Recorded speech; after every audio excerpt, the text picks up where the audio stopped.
Good evening, everyone, and welcome to New Highland Elementary School first Black History Symposium. And I'm very honored because my son, Khaldun Al-Yuwan, coming from Atlanta, Georgia, is one of our featured artists here. I think you've already seen a lot of his work. I must say that I'm very touched because he had planned to have his own personal showing in Atlanta, Georgia this month, but because his love for his mom, he really reported he wanted to come and support us in our school. So I'm very pleased that with him to do that. I'm an instructional assistant here at New Highland Elementary School, and I'm very pleased that they are very supportive of the culture and the diversity here at New Highland Elementary School. So thank you for joining us, and I truly hope that you did enjoy the prints that you've seen. He's a very talented and gifted artist, and I'm very proud of him. Okay, I'm Khaldun Oluwa, a master oil painter out of Atlanta, Georgia. I mainly do my art for the sake of self-knowledge and empowerment of Black people. We have been led to believe and follow other people's concepts and ideologies, and sometimes it's important that we look into our true history because we have left a great amount of archaeological and architectural designs for the universe. So in my art, I like to always bring out that empowering aspect of my Blackness. As you see, it was done in like 1986. I was probably like in 7th grade, and there was an art project from one of my teachers who told me to, make a face on one side and try to draw the other side. And that's really where I got started, honestly, with that idea. Then you see the children, they did it today, so that was pretty impressive to me. Yeah. This something here it was a sketch from probably 30 years ago. You know, your mother, she keeps all your work, so that's it. She probably, I don't even know where she dug that out from. That's my grandpa. I did a portrait of my grandpa before he passed. That was another like 20-something years ago as well. And then we're coming into the oil painting. I always like to show the strong symbolism between the mother and the child. I love my mother so much, so I always try to put that in my art somehow, some way. And this whole collection is called Cultural Preservation. And I do this because our culture has been so much manipulated by other forces that it's important that we keep who we truly are and everything about where we come from and the traditions and ideologies of our people. It's important that we learn about that and embed that in our knowledge and self-understanding. All right, this is Uhin. And I did this picture because mainly it was a reflection of Black God. We've been taught so much about other people's ideas and concepts of divinity and godliness, so I wanted to paint an image so that Black people could look at themselves and have a reflection of God in themselves.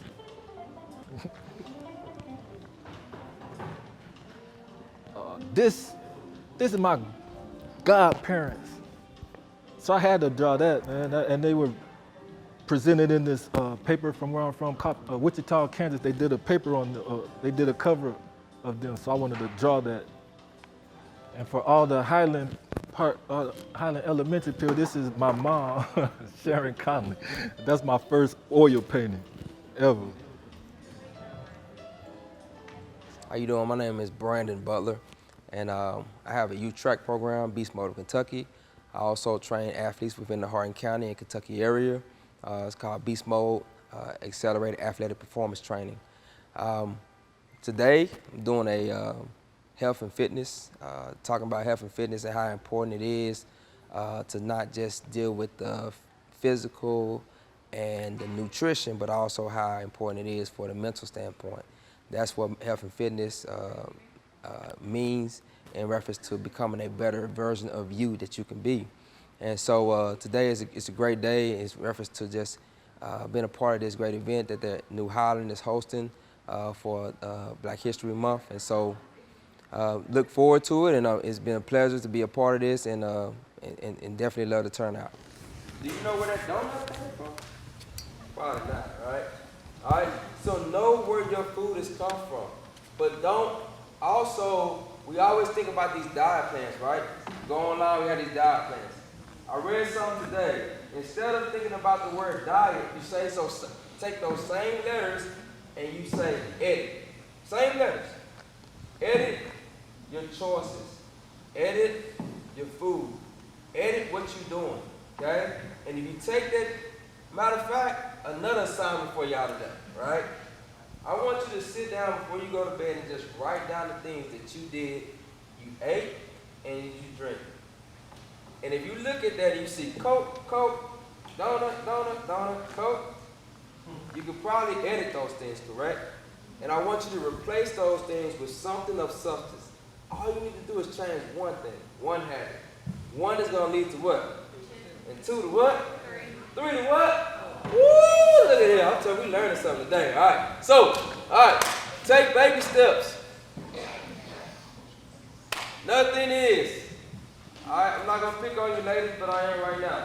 Do not focus on the weight. Focus on the inches. Focus on how you feel. Sometimes we get on that scale. Y'all do know that muscle weighs more than fat, correct? All right? But then everybody forgets that statement when they step on the scale. All right? Oh my God, I'm heavier than I was. But focus on your inches. Go in there in the back of the closet, males and females. I seen some pants the other day. They wasn't skinny pants when I bought, all right? They became skinny pants now, all right? So, but I'm like, you know what? I'm gonna get into those jeans again. I think I'm gonna get into them, right? Find something, find a challenge, find a vision, okay? Set your vision, just like we had that vacation, right? I know I'm trying to get to a certain destination, but how am I gonna get there in the most effective way, all right? Another thing is, we always gotta talk about the mental piece. If you don't read, start reading. And that's for our young ones too. Take the time out to just do, before I go get us busy. Take time out to just do nothing. Start with just 5 to 10 minutes of doing nothing. Especially if you're going because you never have a time to just slow down. Okay? Board games. Find the things, board games. Get off your phones. Find some things that's going to be productive. We call it, I feel old now because my dad used to always say, do something productive with yourself. All right? But that's productive. Now I'm getting my mind to work and it doesn't have to look at this screen all day. All right? So, always remember this. You can't put diesel gas in an unleaded engine. All right? I learned that personally. Okay? But I always think about whatever the food source or whatever somebody is mentally, verbally feeding you, is it a source of energy that can take to help you become better as a person, as a student, as a leader, as a supervisor, as a better parent? Can it help me progress? Will it keep me the same or will it deter me? Okay? Be the creator of your environment, not just the product of your environment. Create your environment, okay? You all, everybody in here is a source. You are a well, okay? Fill that well and continue to push out energy, okay? But in order to push out that energy, you gotta know where your energy is coming from. All right? Does anybody have anything for the group? Like I say, my name is Coach Butler. If you know of anybody that wants to train, you want to train, to track, football, whatever, get to the next level, by all means, you can go ahead and scan that. If you just want to talk and get some information, I'm never going to tell you have to do it this way. I'm just going to give you options. All right? Because everybody in this room has a different lifestyle. All right? But all I ask you all to do is challenge yourself to just move and to do something. And then identify your why and check it. Okay? And every day we're trying to become better, the best version of us. All right? Hello, my name is Dawn Kennedy. I'm an English as a second language teacher in the Hardin County Schools. And the vision for this event really started about 2 years ago when we realized that our students have heard civil rights stories like Rosa Parks and Martin Luther King each year during Black History Month, and they can recite those facts, but they didn't have a deep understanding of it. And the other thing that we learned is many of our Black African American students, because of the things that happened in slavery, did not understand their own culture. And they had been separated from that. And I'm third generation Italian immigrant here in the United States, and the stories and the understanding of my culture are a rich part of who I am. And so my heart was to bring that to our students in a way that they could reconnect with the beauty of the African culture. And I had an opportunity to live in Africa for 4 months when I was 19. I taught English in a high school and worked in a health clinic. And so some of these things are things that I have, over the last couple of years, we've developed a committee and begun to create these things. So this is a turtle shell from the ocean in Africa, and many of them are endangered now, but they often eat them and make turtle soup, and people will line up behind a pickup truck for, you know, all the way down the street to get some turtle soup. Then tie-dye is very famous art form in Africa, and so this is actually hand-done tie-dye that someone created. And also it has the embroidery at the neck and the sleeves, and this is a men's shirt. Okay, in this display case, we have representations of famous African American athletes. And this is probably the thing we're the most familiar with in our culture because of the fame and notoriety of people like Babe Ruth, Shaq, Michael Jordan. But we wanted to put some real items in here to help students recognize that African Americans have contributed to wins in every sport.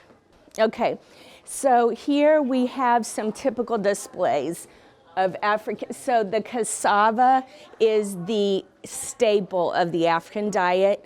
In the United States, a food that you can see cassava in is tapioca pudding.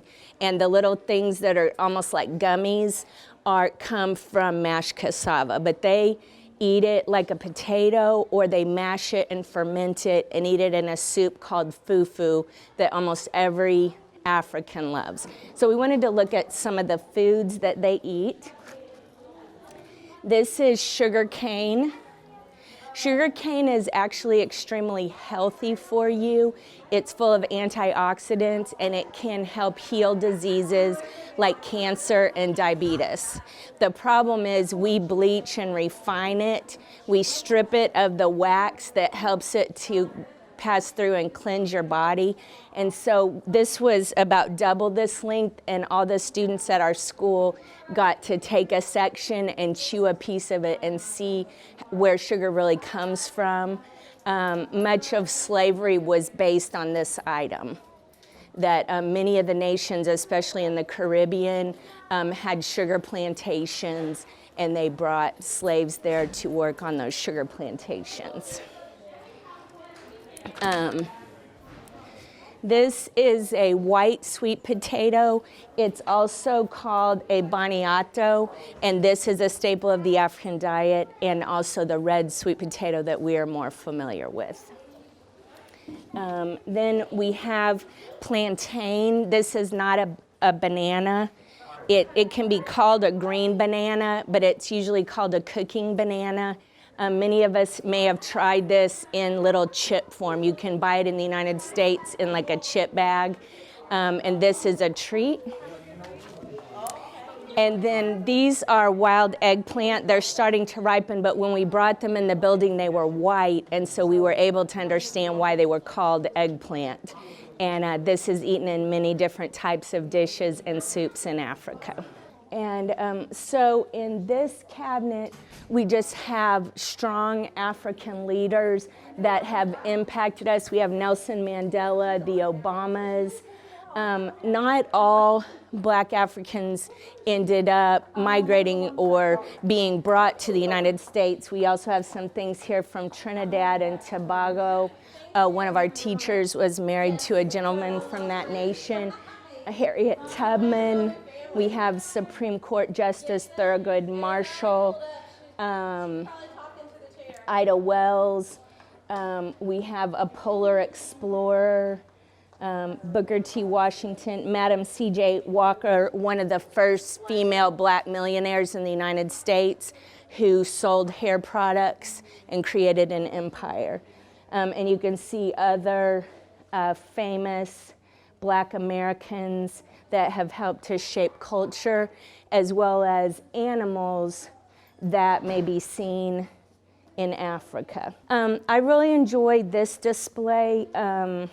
This part down here shows 3 black female mathematicians, and if you've seen the movie Hidden Figures, it tells a true story about how their accurate and very complex mathematical work helped to launch one of the first rockets. And these are other impactful, so this is kind of scientists and mathematicians. George Washington Carver, this was a female aviator. And our children have enjoyed reading stories and learning about the cultural and economic impact that some of these people brought to our nation. These are pioneers. And then on this side, we have some art and humanities. Langston Hughes is one of my favorite poets since I was a child. One of the things he wrote living in Chicago was "The fog comes in on little cat feet." And his writing creates mental pictures for us. He's an incredible poet. And then this, I really like this. Being a teacher in an elementary school, sometimes our students have been looking for crayons to color somebody that looks like them. And Crayola Crayon came out with this Colors of the World with all of the different skin colors. And this has been fun to hear the kids' comments during Black History Month about this box of crayons. And I think that our children of every cultural background have heard so many stories about black slavery and the history of civil rights that they forget that they have come from some powerful roots. Living in Africa, I learned a lot about the importance of family, the respect of elders, and the way that the governments work from a tribal level up to a president or king of a nation. This is a famous queen called the Queen of Sheba, and she came from Ethiopia. She traveled a very long distance at the head of a camel caravan, and there's historical evidence of this, bringing gold, jewels, and spices to King Solomon. And so she was a powerful queen who had great wealth, and we want our children to know that that's also part of their heritage. This is an image from Ethiopia. You can see the gold.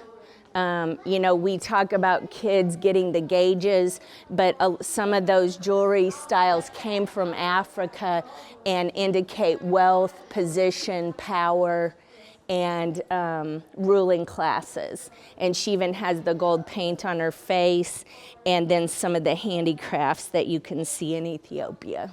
A lot of people think of Egypt as part of the Middle East, especially since they speak Egyptian Arabic, but it is actually Northern Africa. And so it's been fun to see the kids' questions and see their faces as they realize that the pharaohs, you know, the hieroglyphics, the pyramids, all those things are also part of their cultural history. So we have a throne here with the lion's heads.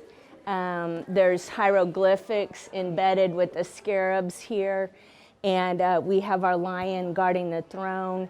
And then we have some African dress that one of our assistants shared with us. African history and culture is often overlooked in our studies. And so it's been really fun to work with the kids on the diversity of culture. There's over 2,000 languages spoken in Africa, 54 nations.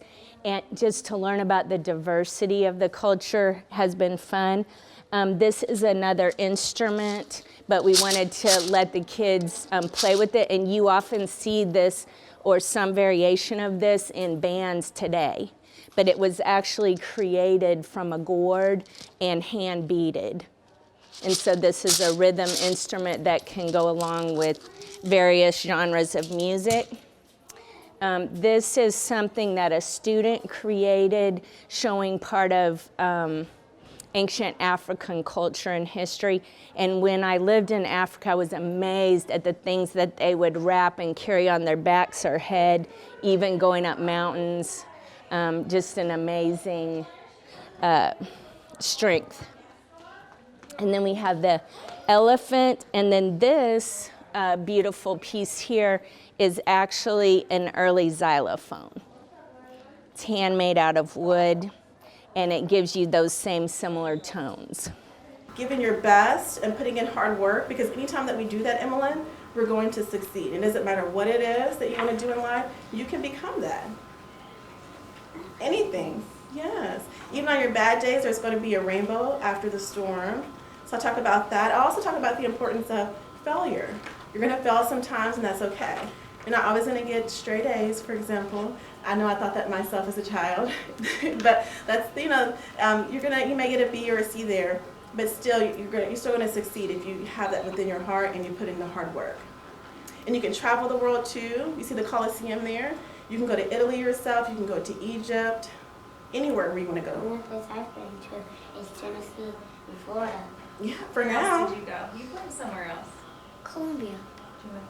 And Oh, you've been to Jamaica? when I was little.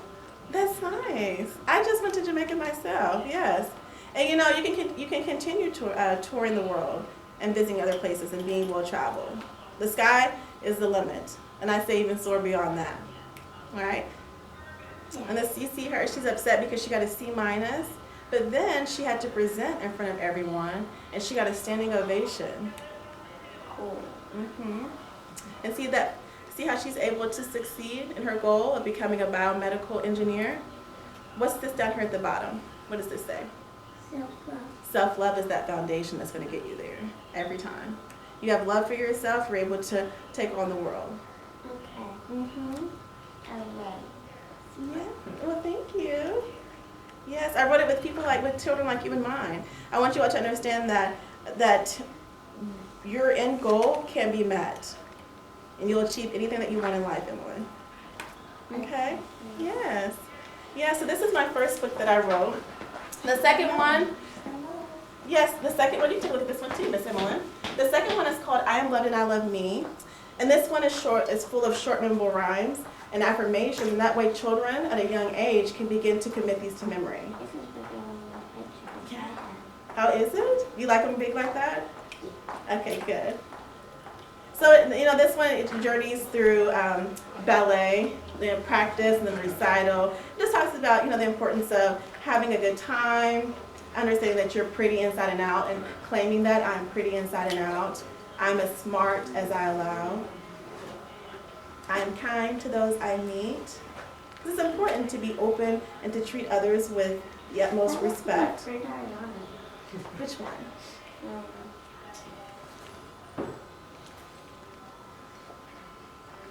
This page or this one? Yeah, is she pretty? I think it's important too, for me when I write my books, I want to make sure that I include. Hi everyone, I'm author Martika Chanel. I am speaker of self-love and inspiration. My mission is to spread the significance of self-assurance with a vision of self-love and inspiration in every heart. These are my 2 published books for children. My debut book is I Will Live My Best Life Too, and my sophomore book is I Am Loved and I Love Me. I wrote these books, I'm also a mother, so I wrote these books to help to encourage my children and to just demonstrate the importance of self-love, and also that perseverance and working hard will get them anywhere that they want to go in life. Thank you. Your number there, or going to the website annualcreditreport.com. And when we do that, we are actually making ourselves wise about the information that is on our credit report. And all this is really still in the realm of financial literacy. It is still in the realm of financial education. When I know what's on my credit report and I have a good credit score, the highest credit score you can attain is 850. However, if my credit score is 800, that is still considered an excellent credit score. That gives me negotiating power when I am ready to purchase a home or when I'm ready to purchase a car. Next slide. If you want to take your phones out and take a picture of the 3 major credit bureaus, again, every consumer is entitled to 1 free credit report a year. 1 free credit report a year. And our major credit bureaus are Experian, Equifax, and TransUnion. Next slide. Next slide, sir. Yeah. Key takeaways. We want to make sure that we are wise in the area of financial literacy. We want to make sure that we are making great decisions. By the time you get my age, we really 27 plus.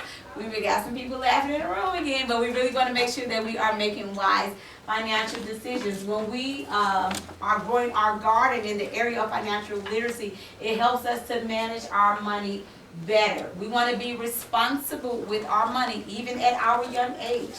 We want to be able to know the difference between coins, the value between coins and dollars. We want to make sure, even at this age, that we are keeping track of our money. When I'm earning money and I'm spending money on something, I want to be able to keep that record. I want to be able to keep that budget. Good evening. I am Robbie Richardson. I am with Keys Community Development Center out of Radcliffe, Kentucky. And on tonight, I presented to the students and to their families, I talked about financial literacy and what financial literacy means. And we're never too young to start talking about financial literacy. We talked about what encompasses financial literacy, what is a budget, the difference between coins and the difference between dollars. We talked about comparison shopping. And we went around the classroom and we asked the parents and the students, what does financial literacy mean to them?